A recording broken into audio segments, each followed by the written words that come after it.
नमस्कार सबैलाई। गाउँले फेरि पनि आएको छ नयाँ प्रस्तुति लिएर। सुनिदिनु होला, सबैजनाले माया गरिदिनु होला। यो पालि पनि भिन्न प्रस्तुति छ। सामान्य परिवारमा जन्म लिएको केटो, कान्छो छोरो बनी मैले माया पनि पाको। खाना खाँदै गर्दा दिमागमा कुरा खेल्थ्यो, के गर्ने होला भनी मेरो मनमा कुरा चल्थ्यो। दिमागमा अनेक कुरा छ, समाजको छुट्टै टेन्सन। यस्तो गरिस् भने तैँले समाजले के भन्छन्, के गर्छु भनी हिँड्थे मनी दिनको सुरुवातसँगै। नयाँ गर्ने सोच मेरो मौका खोज्दै कतै, धेरै ठाउँमा डुल्थे अनि मौका केही नि छैन। खोज्ने प्रयास गरिराथे, थाकेको नि होइन।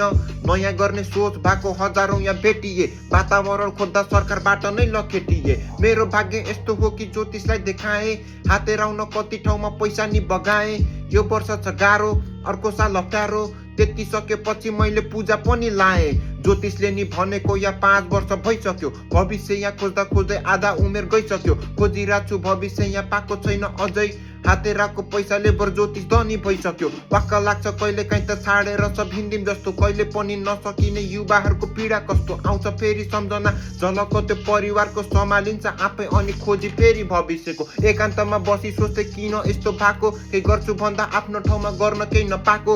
किन यस्तो भएको भनी खोजी गर्न थालेको, त खोज्दै जाँदा थाहा भयो चोर नेताले बनाएको। पाखण्डी बाचा नेताहरू जोत मात्र हान्छ खाली, गर्न केही नि सकिन। फेसबुकमा दिए गाली, युवाहरूको पीडा फेरि कहिले पनि सुन्दैनन्। सु तब छोड्दै यो सब जानु छ फेरि भोलि फेरि उठेर जानु छ भविष्यको खोजीमा। सायद केही भेटिएला राम्रो।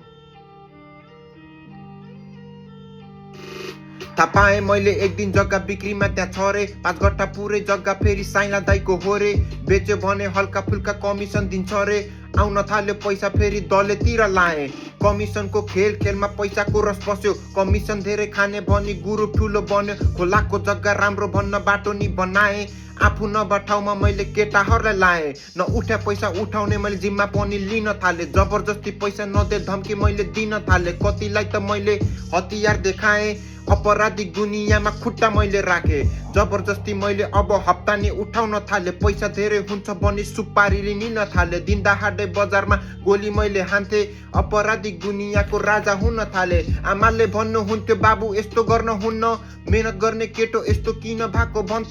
परवरिश त राम्रै देथे हुर्का यस्तो होइन, राम्रो मान्छे होस् नि त छोड्दै यस्तो गर्न। तर मतलब नगरी म त गलत बाटो हिँडिरहे, अपराधिक दुनियाँको सिडीमाथि चढिरहे। यो कुराको अन्त्य राम्रो हुन्न थाल्थ्यो, डर नमानी नियम कानुन सधैँभरि तोडिरहे। बिस्तारैमा पुलिसको नि निगरानीमा परे, काम लागिन समाजलाई नि किरा भर सडे।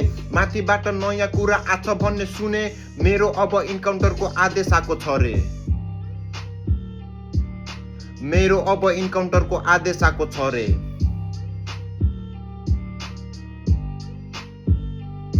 मेहनत गरी जीवन राम्रो बनाउने मेरो धोको थियो, फेरिन्छ जीवन हुन्छ सुखी भन्ने मलाई लाग्यो थियो। परिस्थितिले मलाई यहाँ पुर्याइ ल्यायो, भविष्य खोज्न हिँड्या केटो अपराधी भयो।